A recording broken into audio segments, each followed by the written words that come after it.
Hello, I'm Maria and I'm an ergonomics advisor based in the Mater Hospital.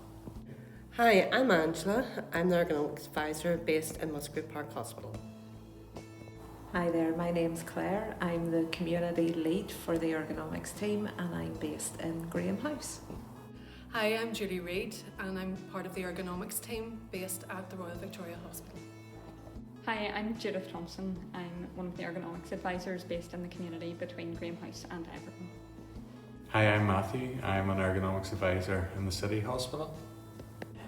Hi, I'm Michael. I'm an ergonomics advisor based in Royal Victoria Hospital. Hello, my name's Philippa and I'm part of the Community Ergonomics team. We are the Belfast Trust Ergonomics team. As part of our role, we provide advice on the safe use of display screen equipment and workstation setup. As a team, we have produced this video to help you work safely at home.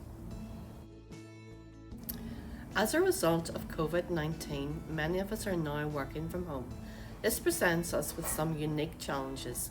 In this short video, we will show you some solutions to these. The best place to start is to complete an assessment of your workstation.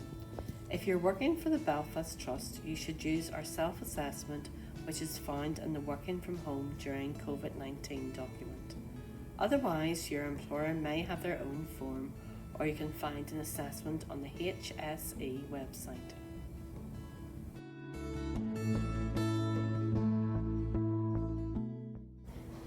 In the ideal world, your setup would be a desktop computer with a separate mouse and keyboard on a desk with enough space to have the monitor about an arm's length away.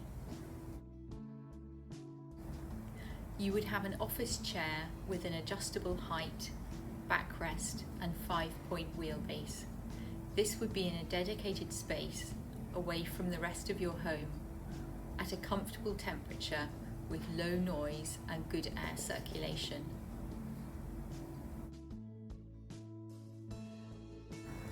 In reality, you may not have access to a dedicated desk, desktop computer or workstation.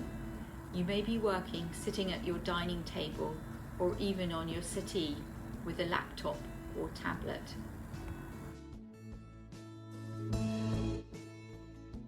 Try where possible to keep your workstation separate from the areas of your home where you relax, for example your bed or sofa.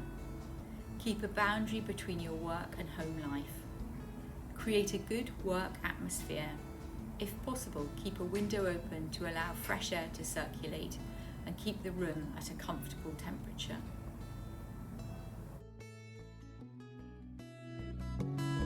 Tablets or smartphones are not designed for long periods of use and should not be used as your dedicated workstation. Current evidence tells us that there is no single posture that is best, but rather our backs are strong, flexible, and designed to move and bend frequently. We are more likely to begin to feel aches and pains if we stay in one position for too long.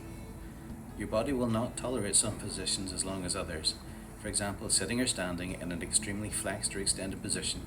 So try and keep a bit more upright, and if you can, sit with your back supported. If you have no alternative and need to use a sofa, avoid using a low coffee table to rest your laptop on. Using this setup will bring you into a very flexed position. You're unlikely to stay comfortable for very long. Instead, if you're sitting on a sofa, bring your laptop onto your knees, place it on a tray or a cushion, and if needed, put an extra cushion at your back.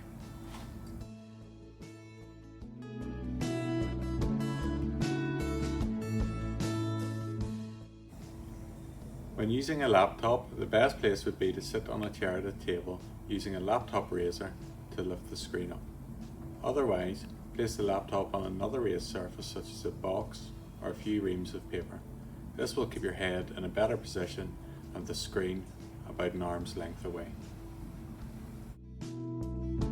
Use a separate mouse and keyboard. The tracker pad and keyboard on laptops are not suited to long periods of use and can increase the risk of arm, wrist and hand pain. Also make sure you have enough space to rest your wrists in front of the keyboard when you're not typing. At work, you should be sitting on an adjustable chair with wheels. Adjust the height so that your elbows make a right angle when you're using the keyboard. You should do the same at home. Standing desks are increasingly popular to help staff change position while continuing to work. At home, you could use an ironing board or move your workstation to a kitchen worktop for a change of position.